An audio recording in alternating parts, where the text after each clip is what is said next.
UPSC का जो mains examination है वो सितंबर में एक्सपेक्टेड है। और आपको इसमें पेपर फर्स्ट जो है जो कि एसे का होता है वो बहुत ही स्कोरिंग पेपर है। यहाँ आप अच्छा स्कोर कर सकते हैं। वन यहाँ से आपकी रैंक क्लियर होती है कि आप टॉप 50 या टॉप 100 में आपकी रैंक आएगी कि नहीं आएगी, क्योंकि एसे में अगर आप अच्छा परफॉर्म करने जा रहे हैं तो डेफिनेटली आपके लिए अच्छी रैंक सिक्योर करना सरल हो जाता है। और एसे में सबसे बड़ी प्रॉब्लम जो आज यूपीएससी के पेपर के लिए हिंदी मीडियम के जो एस्पायरेंट्स हैं उनके लिए सबसे बड़ा इशू ये है कि इस हिंदी के जो में एसे में जो फिलोसफिकल एसे हैं, जो फिलोसफिकल कोटेशंस हैं, उनको किस तरीके से अटेम्प्ट किया जाए कि अच्छे से अच्छे आंसर को लिखा जा सके। क्योंकि कई बार वो फिलोसफिकल जो कोटेशंस होते हैं वो उनको डिकोड करना बहुत मुश्किल हो जाता है। इसीलिए हम आपको इस वीडियो में डिकंस्ट्रक्शन मेथड या ट्रिक बताने वाले हैं कि किस तरीके से आप मेन थीम को आइडेंटिफाई कर सकते हैं, कीवर्ड्स को आइडेंटिफाई कर सकते हैं और एक फिलोसफिकल आंसर को लिख सकते हैं। उससे पहले कि हम कंस्ट्रक्शन मेथड को आपके साथ शेयर करें, हम पहले सिलेबस को देखेंगे कि सिलेबस क्या रिक्वायर्ड करता है। यूपीएससी एक एस्पायरेंट से क्या देखना चाहता है एक एसे में, उसे किस तरीके से एसे लिखना चाहिए, उस एसे में उसकी क्या क्या रिक्वायरमेंट है। अगर आपने इस चीज़ को समझ लिया तो डेफिनेटली आपके लिए एसे में मार्क्स को सिक्योर करना बहुत सरल हो जाएगा, सुलभ हो जाएगा। क्योंकि हिंदी मीडियम के जो एस्पायरेंट्स होते हैं उनके लिए इस तरीके का किसी वीडियो को लेकर के आना थोड़ा सा मुश्किल आपको यूट्यूब प्लेटफॉर्म पर फ्री में मिलेगा। यहाँ हम आपके लिए ये कोशिश कर रहे हैं कि आप इस पूरे वीडियो को देखें और समझने की कोशिश करें कि इस तरीके के जो कोटेशन वाले एसेज हैं उनको किस तरीके से अटेम्प्ट करना चाहिए, किस तरीके से उनका डिकंस्ट्रक्शन करना चाहिए, मेन की और थीम जो है उसको पकड़ करके किस तरीके से आंसर को लिखा जा सकता है। अगर हम सिलेबस की बात करें कि सिलेबस क्या कहता है यूपीएससी का, तो सिविल सर्विसेज सीएसपी 2024 की अगर नोटिफिकेशन देखी जाए तो पेपर 1 जो मेंस का है वो एसे का है। और इसमें आपको right essay on multiple topic, एक एसे में कई टॉपिक होंगे, उन टॉपिक्स में से किसी एक टॉपिक पर आपको एसे लिखना है। उसकी लेंथ आप मोटे तौर पर ये मान के चलें कि 1500 वर्ड में ये आपका एसे होना चाहिए। They will be expected to keep closely to the subject of the essay to arrange their ideas in orderly fashion. अब आपको जो जिस टॉपिक पर आप ऐसे लिखने जा रहे हैं, जिस टॉपिक को आपने चूज किया है उस टॉपिक पर आपको फोकस रहना है, वहाँ से डेविएट नहीं होना है, वहाँ से आपका विचलन नहीं होना है। अगर आप विचलन कर जाते हैं टॉपिक से तो डेफिनेटली आपके लिए मार्क्स को सिक्योर करना थोड़ा टफ हो जाएगा।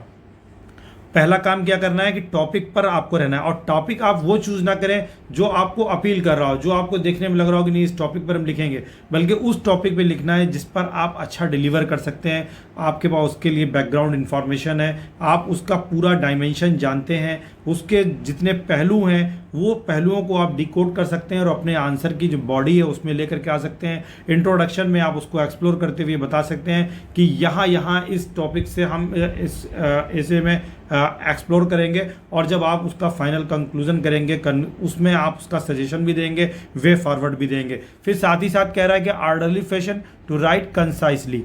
अब कभी कभी होता है क्या है कि हमको 1500 शब्द पूरे करने हैं और 1500 शब्द पूरे करने के लिए हम लिखते चले जाते हैं 2000 वर्ड या इससे भी आगे निकल जाते हैं। तो इससे एक तो प्रॉब्लम आती है टाइम मैनेजमेंट की, आपका टाइम कम पड़ जाता है और ऐसे पूरा नहीं हो पाता है, दोबारा दूसरी रीडिंग नहीं हो पाती है। फिर जो आप 10 मिनट 5 मिनट शुरुआत में एक स्केच करते हैं ऐसे को लिखने के लिए, उस पर आप अप्रोप्रिएट टाइम नहीं दे पाते हैं। तो हमें वर्ड लिमिट को भी ध्यान रखना है, कंसाइजली लिखना है। और साथ ही साथ इस कंसाइजली का मतलब ये कभी नहीं है, संक्षिप्त का मतलब ये कभी नहीं है कि जो रिलीवेंट टॉपिक हैं, जो विषय से जुड़े हुए मुद्दे हैं उनको इग्नोर कर दें, बल्कि वो विषय से जुड़े हुए जो सारे मुद्दे हैं उन सारे मुद्दों को लाना है। लेकिन अननेसेसरी अनावश्यक रूप से निबंध को हमें आगे नहीं बढ़ाना है ताकि उसका साइज बड़ा हो जाए, उसका आकार बड़ा हो जाए। भले ही आपका लिमिट्स के आसपास अगर 1500 वर्ड में आपको ऐसे लिखना है या 1200 वर्ड में ऐसे लिखना है तो आप 1200 की जगह 1250 भी लिख देंगे या 1150 भी लिखेंगे तो भी आपका ऐसे अच्छा होगा। लेकिन आप उसमें वो बातें लिख रहे हैं जो कि ऐसे के टॉपिक से जुड़ी हुई हैं, ना कि उन विषयों को लेकर के आ रहे हैं जिसका ऐसे से कोई संबंध, आपके टॉपिक से कोई संबंध नहीं है। और आगे इसको क्लियर भी कर दे रहा है यूपीएससी अपनी नोटिफिकेशन में, credit will be given for effective, प्रभावी ऐसे हो, यानी जब एग्जामिनर आपका ऐसे पढ़े तो उसे लगे कि वो डेप्थ में जाए ऐसे में, उसको ऐसा कुछ फील होना चाहिए, उसे ऐसा अनुभव होना चाहिए कि अगर इस पूरे ऐसे को पढ़ेंगे तो निश्चित रूप से उसको पढ़ने में मज़ा आएगा। वो ऐसे उसको बांध ले एग्जामिनर को, यानी जो परीक्षा आपका काफ़ी चेक कर रहा है परीक्षक, वो परीक्षक निश्चित रूप से उसमें खो जाए और आपके विचारों के जो प्रवाह है उसमें वो तेज़ी के साथ बढ़ता रहे और पूरे ऐसे के आपको पढ़े, आपके विषय को समझे कि आपने किन मुद्दों को उठाया है और उनके साथ क्या आपकी तारतम्यता रही है, क्या उसका लॉजिकल फ्लो, तार्किक उसका विकास हुआ है ऐसे का, वो सारी बातें आ जानी चाहिए। और एग्जैक्ट एक्सप्रेशन यानी आप उसमें व्याकरण की शुद्धियों का भी ध्यान रखेंगे, जो शब्दों का चयन करेंगे वो भी प्रभावी होना चाहिए, भाषा आपकी सरल हो, साथ ही साथ तार्किक हो और एक वाक्य दूसरे वाक्य से और इसी तरीके से एक पैराग्राफ दूसरे पैराग्राफ से कुछ इस तरीके से गुथा हुआ हो, जुड़ा हुआ हो कि वो एक माला की तरह आपका ऐसे उभर करके सामने आए और परीक्षक पर, एग्जामिनर पर आपके ऐसे का ऐसा प्रभाव पड़े कि वो आपको 140 के आसपास मार्क्स देने के लिए बिल्कुल विवश हो जाए, कंपेल हो जाए कि no I will give 140 out of this to this aspirant. इसके लिए आपको ये चीज़ दिमाग में हमेशा कीप कर लेनी है कि हमें कैसे लिखना है। एक तो टॉपिक पर रहना है, टॉपिक से डेविएट नहीं होना है, साथ ही साथ उसको ऑर्डरली अरेंज करना है, यानी जो फैक्ट और एनालिसिस देने जा रहे हैं वो उसका एक सीक्वेंस होना चाहिए, उसका एक लॉजिकल फ्लो होना चाहिए और साथ ही साथ उसको हम संक्षिप्त रूप से लिखेंगे। लेकिन इस संक्षिप्तीकरण में, इस सिंप्लीफिकेशन में हम कभी भी इररिलेवेंट जो टॉपिक हैं उनको तो नहीं लाएंगे, लेकिन जो रिलेवेंट बातें हैं जो आपके विषय से जुड़ी हुई हैं वो सारे के सारे टॉपिक उसमें कवर हो जाएंगे और ऐसे ही प्रभावी और एग्जैक्ट एक्सप्रेशन के लिए नंबर दिया जाएगा। अब इसको हम समझने की कोशिश करते हैं कि एक एग्जाम्पल को लेंगे और उस एग्जाम्पल से समझने की कोशिश करेंगे कि कैसे हम उसको यानी जो डीकंस्ट्रक्शन मेथड है उसको हम किस तरीके से, डीकंस्ट्रक्शन का मतलब ये है कि जब कोई कोटेशन आए या कोई ऐसे का टॉपिक आपको मिले तो उस टॉपिक को कैसे हम छोटे छोटे सेगमेंट में तोड़ दें और तोड़ने के बाद फिर उससे जुड़े हुए जितने पहलू हैं उन पहलुओं को समझते हुए, उन डायमेंशंस को समझते हुए अपने ऐसे के फ्लो का एक हम खाका खींच लें और उसके आधार पर अपने ऐसे को आगे बढ़ाएं। तो ये हमारे ऐसे के लिए एक प्रभावी तरीका होगा और हम वो सारी चीज़ें लेकर के आ जाएंगे। जैसा कि हमने भी आपको बताया कि अपीलिंग टॉपिक पे हमको नहीं लिखना है जो कि आपका हाफ प्रिपेयर्ड है, जिसके बारे में आपके पास पूरी नॉलेज नहीं है, बल्कि ऐसा टॉपिक आपको चूज़ करना है जिस पर आपके पास अच्छी इन्फॉर्मेशन है। फिर डिकंस्ट्रक्शन मेथड क्या है? एक पावरफुल एनालिटिकल टूल है। यहाँ पर आप स्टेटमेंट को ब्रोक कर देते हैं, यानी छोटे छोटे टुकड़ों में बांट देते हैं, ब्लॉक्स में चेंज कर देते हैं। कैसे करेंगे अभी हम आपको आगे एग्जाम्पल में एक्सप्लेन करेंगे। फिर इसका मतलब क्या है कि it means that you must look at the individual parts of the UPSC ऐसे टॉपिक सेपरेटली फर्स्ट। आपको उसके छोटे छोटे जो टॉपिक उस ऐसे में जुड़े हुए हैं, जैसे एग्जाम्पल के तौर पर अगर हम बात करें for instance urbanization and its impact on cultural heritage. अब ये हमने एक सिंपल टॉपिक लिया है, इस तरीके का ऐसे यूपीएससी में नहीं पूछा जाता है, लेकिन जनरली नहीं पूछा जा रहा है। अब पीसीएस में इस तरीके के प्रश्न आ जाते हैं, ऐसे आ जाते हैं, लेकिन हमने समझाने के लिए यहाँ पर यह एक टॉपिक लिया है कि कैसे इसको हम कंस्ट्रक्शन मेथड को अप्लाई करेंगे। तो urbanization and its impact on cultural heritage. अब यहाँ पर अगर हम देखें तो दो कोर थीम आपको दिख रही है, एक तो अर्बनाइजेशन दिख रहा है, दूसरा कल्चरल हेरिटेज दिख रही है। अब अर्बनाइजेशन से जुड़े हुए जितने भी डायमेंशंस हैं और अर्बनाइजेशन क्या होता है पहले तो आपको ये डिफाइन करना है, फिर अर्बनाइजेशन के कारण क्या हैं, उससे जुड़ी हुई समस्याएं क्या हैं, यानी जितने भी उसके पहलू हैं, फिर ये आवश्यक क्यों है अर्बनाइजेशन, आर्थिक पहलू इसका क्या है, ये सारी चीज़ें आपको लेकर के आनी है। फिर उसका कल्चरल हेरिटेज क्या है, यानी सांस्कृतिक विरासत क्या है। जब आप इन दोनों कॉन्सेप्ट को एक साथ समझेंगे और समझने के बाद इनको आप इस प्रकार से गूंथेंगे या माला बनाएंगे कि दोनों बातें आपके ऐसे में आ जाएं और उसका इम्पैक्ट आपके कल्चर पर, संस्कृति पर किस तरीके से पड़ता है, तो आपका ऐसे जो है एक ब्यूटीफुल ऐसे, एक सुंदर ऐसे तैयार होगा। जैसे कि एक दूसरा एग्जाम्पल हम लेते हैं, sustainable development Hanks on innovative technology and social equity. अब देखिए यहाँ पर अगर हम इसको डीकंस्ट्रक्शन मेथोडोलॉजी को लगाएंगे, टेक्निक को लगाएंगे, तो यहाँ पर हमको 3 टॉपिक मिल जाते हैं या 3 थीम मिल जाती है। एक तो सस्टेनेबल डेवलपमेंट। अब ये सस्टेनेबल डेवलपमेंट क्या होता है, इसको आपको डिफाइन करना है। ये आपका इन्वायरमेंट से भी जुड़ा हुआ है। फिर इनोवेटिव टेक्नोलॉजी, नई नई टेक्नोलॉजी क्या है, तो ये टेक्नोलॉजी भी आपकी सस्टेनेबल डेवलपमेंट से जुड़ी हुई है, ये दिखाना है। और फिर इसके ज़रिए से सोशल इक्विटी किस तरीके से आ सकती है, ये भी हमको लेकर के आना है। इन तीनों चीज़ों को डिफाइन करते हुए फिर इनके जो अंतर संबंध है, अगर उसको हम दिखाते हुए अपने ऐसे को लिखेंगे तो निश्चित रूप से हमारा ऐसे जो है एक अच्छा ऐसे तैयार होगा।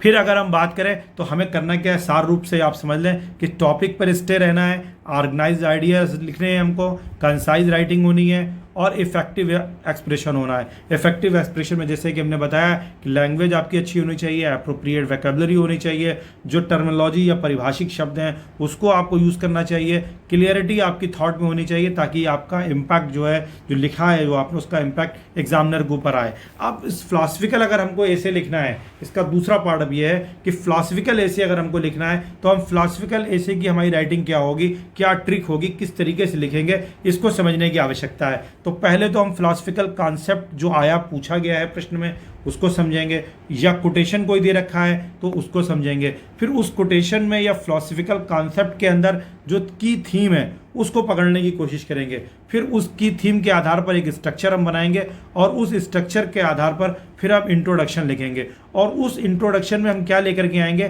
पहले की थीम को एक्सप्लेन करेंगे और फिर उसका जो मेन, जो प्रेजेंट आइडिया है, जो मेन फोकस वर्ड है, जो उसको आइडिया दे रहा है कि हमें क्या लिखने जा रहे हैं, जिस कुछ चीज़ को हम एक्सप्लोर करने जा रहे हैं अपने पूरे ऐसे में, उसको हम यहाँ पर अपने इंट्रोडक्शन में देंगे। यानी अपने शुरुआत में जो हम लिखना ऐसा शुरू करेंगे तो इंट्रोडक्टरी जो वर्ड हमारे होंगे इंट्रोडक्शन में, वो उसकी थीम से निकल के आएंगे, उसका एक डेफिनेशन होगा, यानी उसको हम डिफाइन करेंगे, उसके जितने डायमेंशंस हैं वो बताएंगे और उसकी जो कोर थीम है, जो मुख्य बिंदु है, उसको फोकस करेंगे। उसके बाद हम उसकी बॉडी पर आ जाएंगे। बॉडी में क्या लिखना है, वो सारे पहलू जो उससे जुड़े हुए हैं उस पर आर्गूमेंट्स देंगे और वो आर्गूमेंट्स लॉजिकली होगा। यानी आर्गूमेंट का मतलब पक्ष और विपक्ष दोनों पर हम इस पर विचार करेंगे।